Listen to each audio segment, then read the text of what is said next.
Now, I know Mel Gibson is tired of being called the sexiest man alive, but you got to live with it. People magazine called him that some time ago. It's been that kind of career for Mel Gibson, Australia's leading man, if you will. But interestingly enough, Mel Gibson was born in Peekskill, New York. New York, that's right.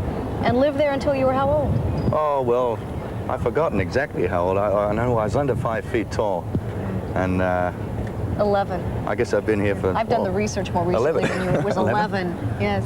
Oh, yeah. Good, thank you. Now, what happened? Would you just tell the story about how your father just picked your family up and brought them here? Well, off we went. I mean, he'd hurt himself, and apart from anything else, I'm not totally American. My father's mother was from this country, and she went over there. She was one of their exports to over there, so we had relatives when we came here. That must have been a big shock, though, for an 11-year-old just to pick up like that. Well, no, not at all. I think it was for an 11-year-old. I mean, the excitement.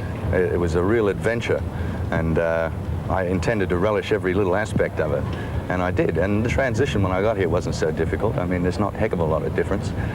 There's difference, but not a heck of a lot of difference. Well, nothing you can't pick up in about 6 months.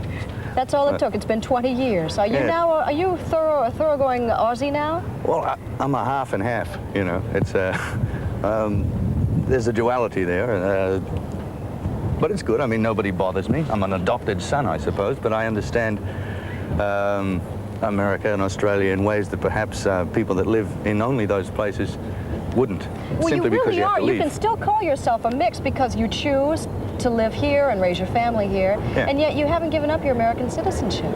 No, well, it hasn't been a great problem for me, and I don't know. I can't quite relinquish my origins. It's not that easy for me. Your kids are Australian. They are, yes.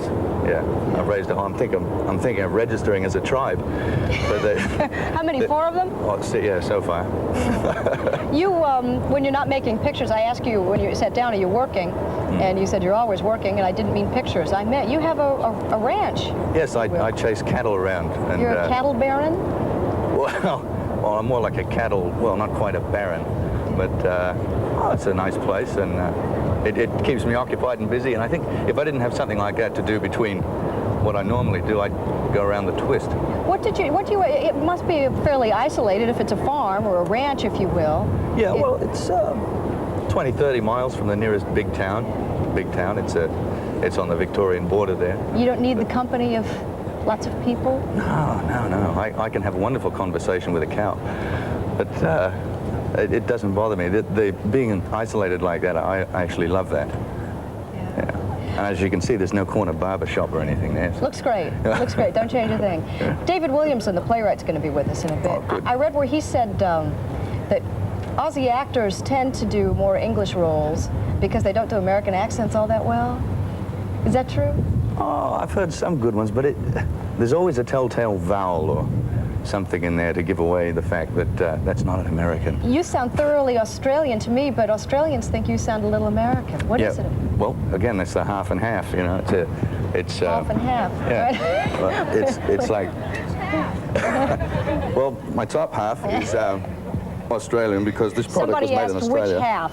And my bottom half, I think all these clothes came from the United States. So. Yeah.